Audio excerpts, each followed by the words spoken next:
Hey there and welcome. So if you've ever felt completely stumped by German prepositions, trust me, you are in exactly the right place. They can be so tricky, but today we're going to crack the code on one of the toughest parts, the two-way prepositions. And I promise you, by the end of this, you'll have one super simple rule to solve the whole puzzle. All right, let's just dive right in. Take a look at these two sentences. I mean, the only thing that really changes is one tiny little word, im versus in den, but the meaning, it flips completely. In one, the kids are already in the garden, just running around. And the other, they're outside and running into it. So what's the deal? How can such a tiny change have such a massive impact? Well, that's the mystery we are solving today. Now look, if your head is spinning a little bit, that's totally normal. You probably spent ages memorizing your lists of accusative prepositions and then your lists of dative prepositions, and just when you thought you had it all down, boom, you find out about this group of grammatical chameleons that can be both. So let's meet these chameleon prepositions head on. There are 10 of them, and they are the only ones in the entire German language that can pull this little switcheroo with their case. Get to know them, and you've basically unlocked a huge piece of the grammar puzzle. So, here they are, the whole gang. As you can see, they're all about describing where something is in space. On, above, under, between. The full list is an, auf, hinter, in, neben, and lang, über, unter, vor, and zwischen. That's it. That's the entire list. Once you have these in your head, you'll know exactly when to be on the lookout for this special rule. So, the big question. How do we know which case to use? Well, it all comes down to a really simple idea that I like to call the A to B rule. It's basically just one question that, if you ask it every single time, is going to give you the right answer. Okay, here's the secret sauce. It's all about location versus destination.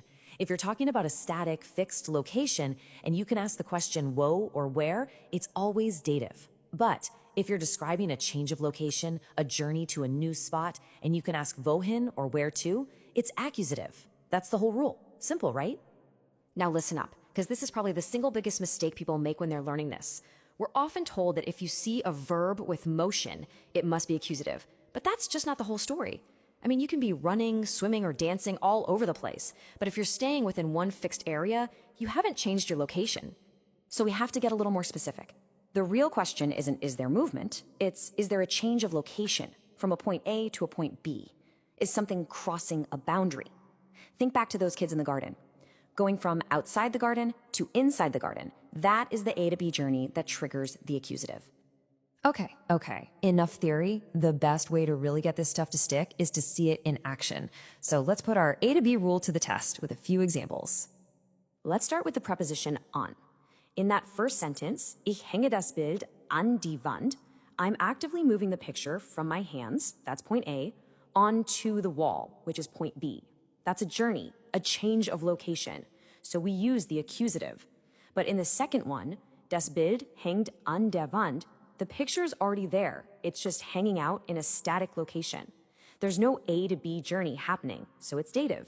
See the difference? Let's do another one with auf. When I say, ich setze das Glas auf den Tisch, I'm in the process of placing the glass. It's moving from point A, wherever it was before, so its new destination on the table, point B. That's our A to B journey, so it's got to be accusative. But once it's already there, das Glas steht auf dem Tisch. It's now in a static position. No journey, pure dative. It's that simple. Okay, one more. Let's really lock this in with unter.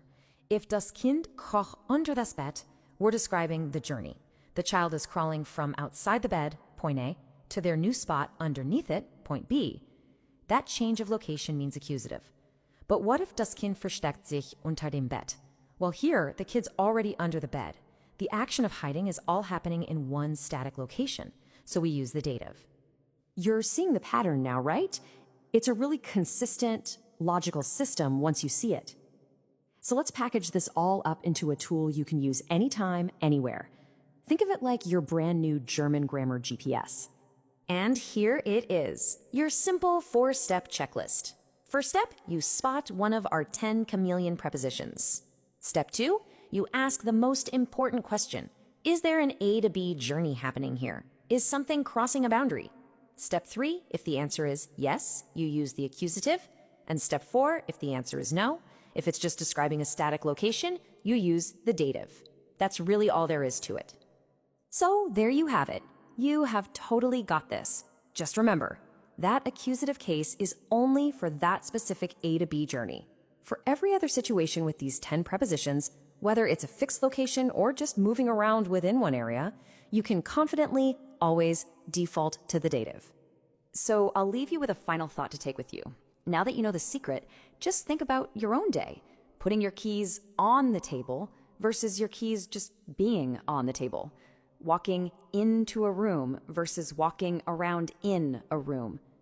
How many little everyday actions can you now describe perfectly using both cases?